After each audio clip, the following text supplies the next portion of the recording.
గిజాలోని మహాపిరమిడ్ నిర్మించడానికి సుమారు 20 ఏళ్లు పట్టిందని, దీనికోసం 1,00,000 మంది కార్మికులు పనిచేశారని చరిత్రకారులు చెబుతారు. 8 ముఖాలు. మనం దూరం నుండి చూస్తే పిరమిడ్లకు 4 ముఖాలు, సైడ్స్ ఉన్నట్లు కనిపిస్తాయి.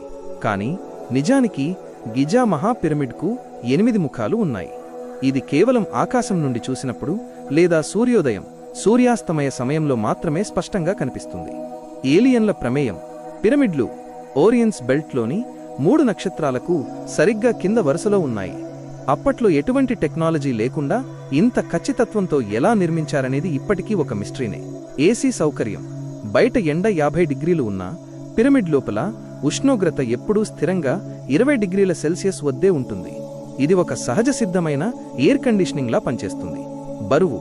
పిరమిడ్ నిర్మాణంలో ఉపయోగించిన ఒక్కో రాయి బరువు 2 నుండి 30 టన్నుల వరకు ఉంటుంది. అప్పట్లో అంత బరువును అంత ఎత్తుకు ఎలా తీసుకెళ్లారో ఎవరికీ తెలియదు. ఇలాంటి మరిన్ని ఆసక్తికరమైన మిస్టరీల కోసం ఇప్పుడే మా ఛానల్ని సబ్స్క్రైబ్ చేసుకోండి. 2. ఈ వీడియో మీకు నచ్చితే లైక్ చేయండి మరియు మీ ఫ్రెండ్స్తో షేర్ చేయడం మర్చిపోకండి.